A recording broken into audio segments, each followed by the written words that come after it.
middle school, high school, elementary, college. You guys are the salt of the world. If you lose, how can you lose your saltiness in school? By hanging out with the wrong friends. Qui j'en va perdre et goût ça. Parfois mauvais amis. Quelque une situation capable de perdre goût ça. So Jésus-Christ dit nous, si ça perdu goût, qui j'en capable de faire saler encore. And in the verse, it is good for nothing but to be cast out. So, ça pas bon pour rien encore, mais pour jeter. So, si tu apprends et verset ça, ou tu apprends dans une spiritual perspective, ou tu as dit, un chrétien qui perd du boule, pas de l'autre côté de aller. Amen. Pas de l'autre côté de aller. I said, back in boom, how can God allow someone, a soul that lost its saltiness, to enter in the kingdom of God? Because tout ça pour entrer dans le royaume de Dieu, il faut le capable utile. Il faut le capable utile et il faut le gagner goût. S'il perd du goût, bon Dieu a bon il prend les jeter. Et ça fait très important. That's the reason why it's very important to keep the taste, to keep the salt that's in you guys. Moi, je parle là, il faut un peu d'expérience dans le monde ça. Right? Actuellement là, I have a lot of friends that got deported, got killed. One of my best friends killed his best friend in December 25th, and I think 3 years ago. He called them, coming to a party. He was having a party, so he called him and he invited him. L'invité l'a fait là. And that day I was supposed to go. I didn't go. Something told me don't go. I was fighting. I'm like, man, you know, I haven't seen my friends in a while. You know what? I'm going to l'église, but some fait à faire ses amis. Something tell me go. Something tell me don't go. See, I never felt that way. It's like I have a war, you know, in my mind. I was fighting with me. I got women avec qui m'a parlé.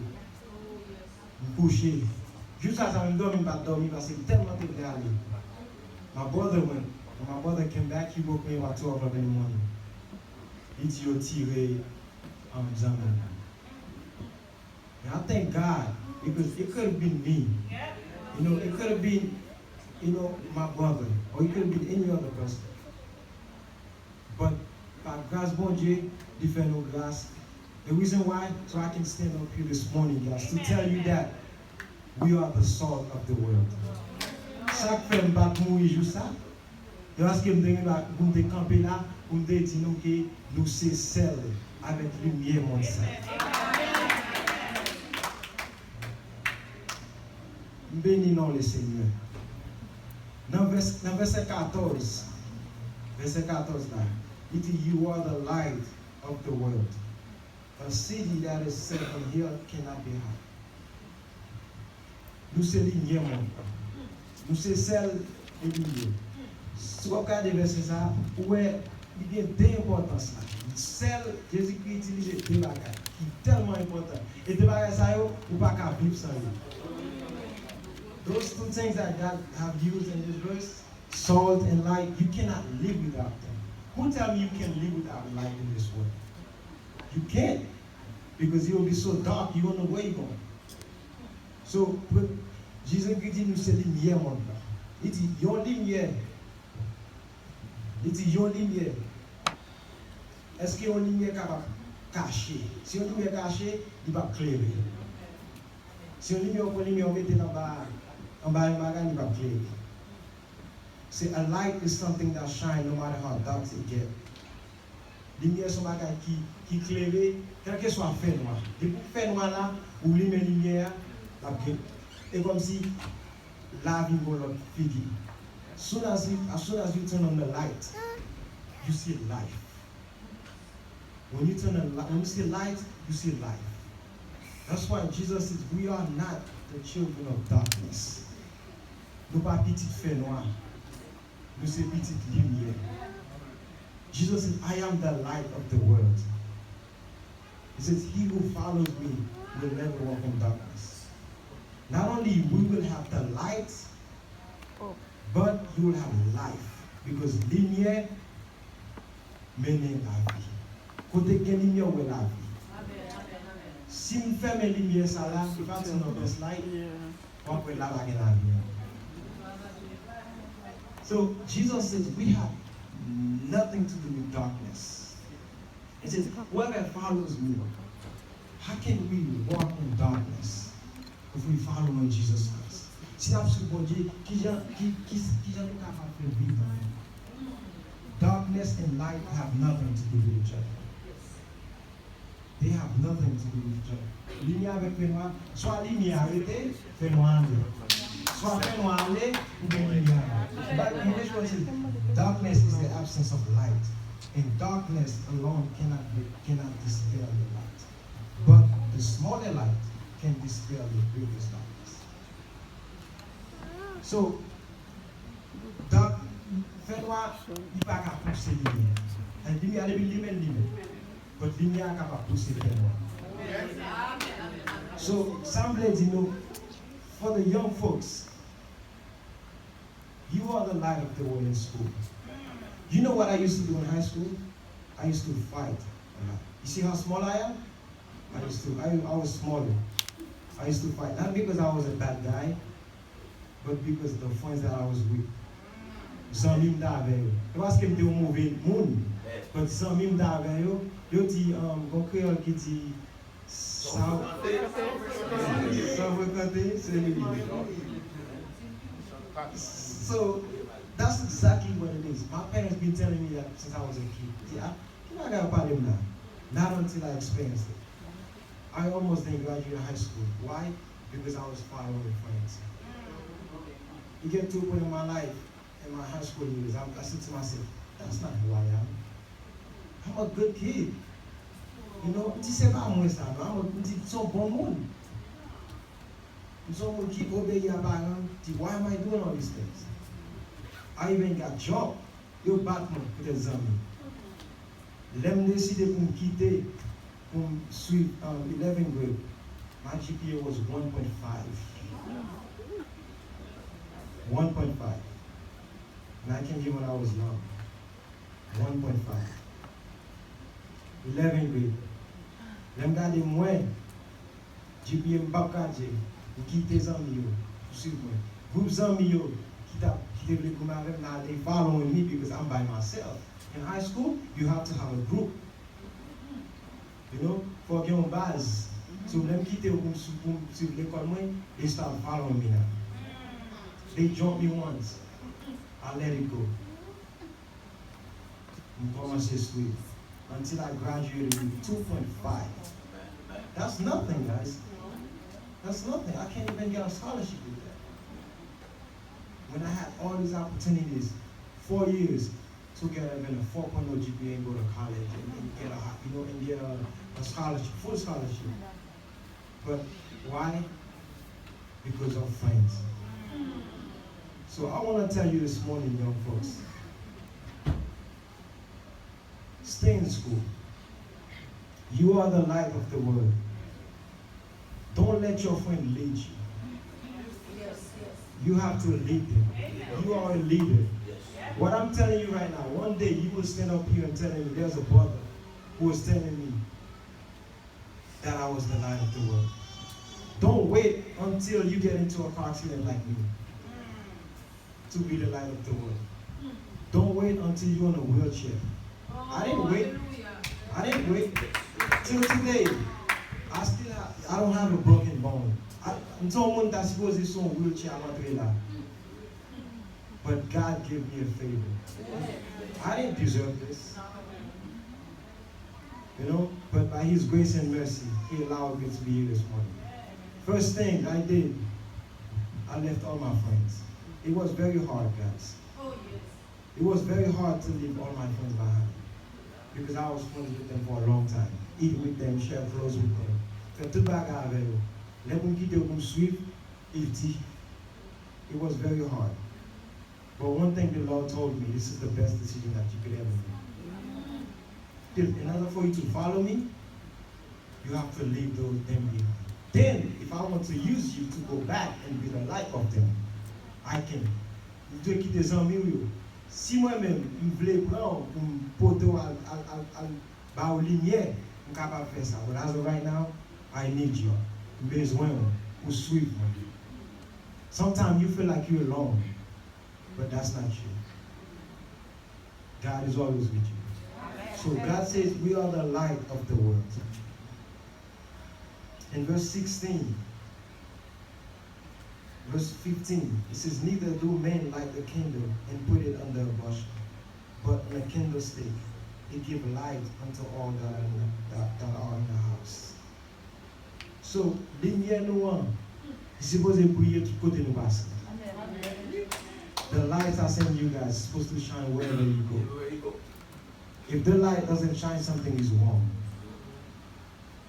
The light is either the light is not working, or there's no power, or something is wrong because the light is supposed to shine. Wherever you go, in school, at work, on the street, the light is supposed to shine. One time they vont faire, they vont venir l'église, et puis demander moi retirer la chrétien sur moi. Les m'appellent amis, retirer la sur moi. I turn up to like middle of God. I act like I'm not, because I didn't want them to call me a pastor. Because I'm like, they're going to call me a pastor. I don't want to, you know, I have to act like them. Because they're going to call me a pastor if I don't do it. And God says, who are you going to obey? Them or me? No, they can call me a pastor all they want. I'm following Jesus. They can call me whoever they want to call me. I'm going to follow Jesus. So this is the same thing. Jesus called his disciples. He told them, you are the light of the world. The disciples wasn't just anybody. Disciples pas n'importe monde. Amen, amen, amen. Disciples, c'était, there was Jesus was following. They was following Jesus. So you c'était monde spécial. They were very special people qui t'a suivi Jésus. Jésus dit, nous parlons monde là. Nous parlons clairer le monde. Quel que soit à côté nous passer, nous clairer le monde. Qui ça fait en pile dans la lumière, nous pas allumer. Parfois c'est comportement nous. Je nous parle, the way we talk, the way we act. Ça nous fait lumière à pas allumer. Job nous, c'est pour nous clairer. C'est pour nous clairer dans le monde. Quel que soit à côté nous passe. Il y a un peu de monde qui ne pas clairer parce qu'il n'est pas d'accord pour le souffrir. Il n'est pas d'accord pour souffrir. Il n'est pas d'accord pour les gens faire un bagage pour abaisser. And then humbleness, that's another subject. Humbleness, that's one thing.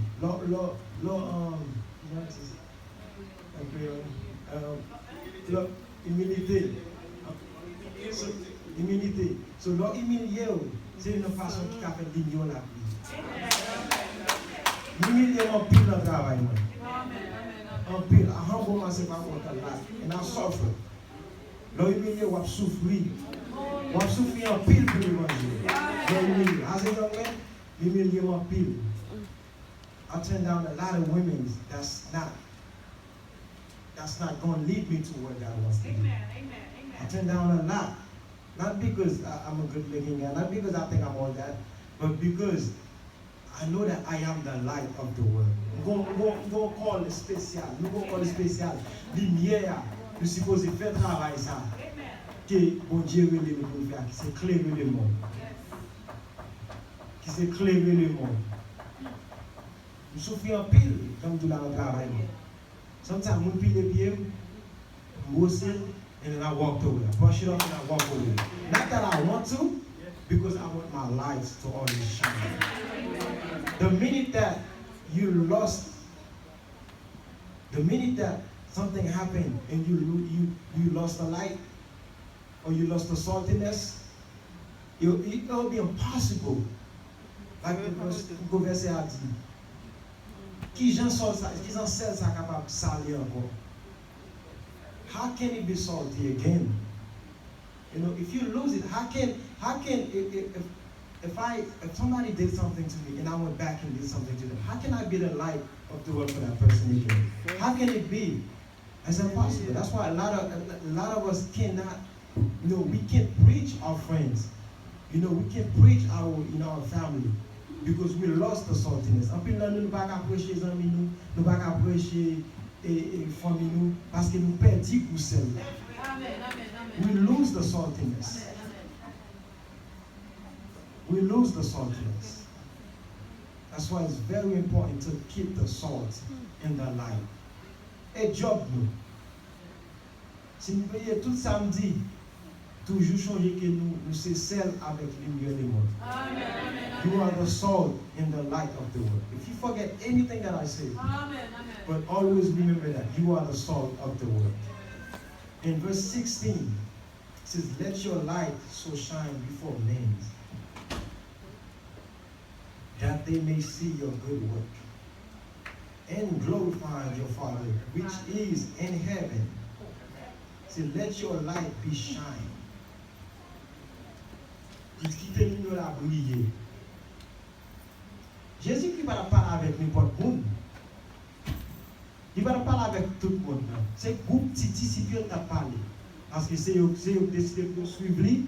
C'est eux qui d'accord pour suivre lui. C'est eux même qui d'accord pour quitter les amis derrière. C'est eux même qui d'accord pour quitter tout ça pour suivre lui. C'est eux même qui d'accord pour dénoncer avec tout ça pour suivre lui. So Jesus says, the fact that you guys left everything behind to follow me, I'm going to make you guys be the light of the world. Now I am the light of the world. But I'm going up to my Father in heaven. But you guys are going to continue to do what I was doing on earth. Mais après ça, Jésus-Christ dit, nous, tout côté passé clairé. À mon côté passé bas clairé. À mon côté passé bas clairé. So you guys go ahead and do the same. So Jesus said to them, go ahead and do the same. Parfait, you erreur. On erreur, capable de lumière. Think about it. Imaginez-vous, dans le monde ça n'a plus là. Son monde qui tellement fait noir. Son monde qui tellement fait noir. Et chaque jour, la ville plus fait noir. This world is dark. It's very dark. And every day is getting darker. It's not getting any better. It's getting dark. So, chaque jour, lumière noire est supposée briller plus. Elle est supposée éclairer plus. Elle est supposée briller plus. Dans le monde ça qu'on a vu là. It says, let your light be shine before men, that they may see your good work. Qui j'en ai là capable de briller? Pas ça, j'aime dire pas comportement. Pas ça fait. C'est pas une lumière pour on marcher, on prend une lumière claire comme ça. I am the light of the world. People gonna look at you like you. Mon papa doit dire someone fool. Pas marcher comme un flash dans moi. Yeah, I am the light of the world. C'est lumière maintenant pour flash. No. Il va arrêter à dire c'est mon fouillé. So, l'idée c'est pas comportement. Anglais a dit your good works. Bon travail, bon bagage, comportement, j'en parler, j'en agir, j'en traiter le monde. Par exemple, Frère Thomas, il a rencontré not too long ago. Frère Thomas, ouais, Frère Thomas, pas un monde qui connaît Dado, en plus de moi-même. Mais qui ça fait ça? My light. My light shine the way I talk to him. J'en parle avec elle. Lumière l'a brillé. Lumière l'a brillé. Et ouais, j'en comportement, j'en parler, j'en agir, j'en comporter comme. C'est ça que Bali en référence de moi-même. Pas j'en dis Thomas, pas j'en dis Frère Thomas, pas j'en connais Frère Thomas pour un peu de temps, pour ta on aime et faire confiance dans Migo. C'est lumière claire. That's all it is, guys, the light. Vous avez moyen, il faut pile pour ça pour qu'elle lumière ça. Pour qu'elle souffrir pile pour qu'elle lumière ça. I suffer a lot to keep this light. It's not easy, guys. It's not because I'm standing up here. Not because I'm standing up here. suis capable de dire que nous sommes lumière. Mais c'est vérité. Ce n'est pas parce que je suis là à Daramte Campbell. No. Not because of that. But c'est parce que Dieu fait une grâce. Pour nous capable clairer. And he says, go throughout the world and preach the gospel to all creatures. Tout le monde. Mais si les gars n'ont pas brillé, nous ne sommes pas capables de clairer dans le monde ça. Nous ne sommes pas capables de clairer dans le monde ça. Donc, dernier verset, je vais partager avec nous avant d'aller. C'est un Jean 8, excusez, John 8, non pas un Jean, Jean 8, John 8, verse 12. It says, I am the light of the world. He that followeth me shall not walk in darkness, but shall have the light of life. So God says, whoever wants to follow me will never walk in darkness. It's impossible for someone who's following Jesus to walk in darkness. And even if you want to walk in darkness, it will be impossible for you to do it. Because the moment that you taste the light, le moment où vous goûtez la lumière, vous ne pouvez jamais la faire. Combien de monde qui veut la Haïti là dans le fait noir? Non. Pardon, monde là la Haïti dans le fait noir. Parce que nous avons goûté la lumière. La lumière bon, leur marché pour avoir goûté la lumière. So God says, whoever wants to follow me will never walk in darkness. He says, will never walk in darkness. He says, but shall have the light of life. Donc, la lumière, c'est la vie. So, yon moun kap sou Jésus, pa jamais marcher dans le fait noir. Parce que les Jésus est là, ça fait l'ouvrir les yeux. L'ouvrir les yeux pour qu'on voit côté droit, pour qu'on voit ni fait noir, pour qu'on voit ni sac pas bon, pour qu'on voit ni sac bon. So, Jesus, he said, I am the light of the world. But how do we know that we have the light? Because the day that we accept Jesus Christ as our Lord and Savior, He put the light in us. Pourquoi on ne dit pas converti, l'homme converti va changer? On ne dit pas interdit, oh, quand les comment qu'il y a lumière qui brille dans lui-même. Lumière va la vie. Et pas seulement la vie, c'était ça, mais il dit la vie éternelle. La vie éternelle. C'est travail nous. Les nous monter dans le ciel, nous allons éclairer. Nous allons éclairer en l'air.